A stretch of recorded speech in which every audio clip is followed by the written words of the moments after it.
வணக்கம். இப்போ இந்த வீடியோ ப்ரெசன்டேஷனில் நம்ம MCX க்ரூட் ஆயில் மார்க்கெட்டில் இன்றைக்கி எப்படி ட்ரேட் பண்ணலாம் அப்படின்றத பற்றி பார்க்குறதுக்கு முன்னாடி நேற்று மார்க்கெட்டில் என்ன நடந்தது, நம்ம என்ன எதிர்பார்த்தோன்றது பார்க்கலாம். நீங்கள் பார்த்துட்டு இருக்கிறது க்ரூட் ஆயிலோட 7 நிமிஷம் கேண்டில் ஸ்டிக் சார்ட். இந்த கேண்டில் ஸ்டிக் தான் நேற்று மார்க்கெட்டோட ப்ரைஸ் ஓப்பனிங் 2860 பக்கமாக ஓப்பன் ஆகிருக்கு crude oil market.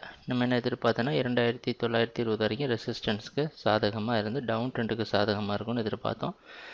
Open ஆனதுலேருந்து 2856 support எடுத்து பல முறை 2900 உடைக்க முயற்சி செஞ்சு பலன் கொடுக்காம 2862 க்ளோஸ் ஆகிடுச்சு. ஓப்பனிங் க்ளோசிங் கிட்டத்தட்ட ஈக்குவலாக இருந்தாலும் நம்ம எதிர்பார்த்த மாதிரி ஓரளவு மார்க்கெட் ரெசிஸ்டன்ஸ் எடுத்திருக்கு. இன்றைக்கி மார்க்கெட்டோட ஓப்பனிங் நேற்றுங்க க்ளோஸ் ஆச்சு. அது பக்கமே ஓப்பன் ஆகிறதுக்கு வாய்ப்பு இருக்கிற மாதிரி வெளிநாட்டில் இருக்க ஐமெக்ஸ் மார்க்கெட் வச்சு பார்க்குறப்ப தெரியுது. அந்த அடிப்படையில் நம்ம ட்ரேடிங் திட்டத்தில் மாற்றம் எதுவும் இல்லை. 2920 வரைக்கும் தொடர்ந்து நீங்கள் செல் பண்ணி 2930 ஸ்டாப் லாஸ் வச்சு ட்ரேட் பண்ணலாம். 2820க்கு கீழே க்ளோசிங் வருது ரொம்ப அவசியம். அப்போ தான் மார்க்கெட்டில் ஒரு கன்ஃபர்மேஷன் கிடச்சி மார்க்கெட் தொடர்ந்து டவுன் ட்ரெண்டுக்கு சாதகமாக இருக்கும்னு நினச்சி நிறைய செல்லர்ஸ் பார்ட்டிசிபேட் பண்ணுவாங்க.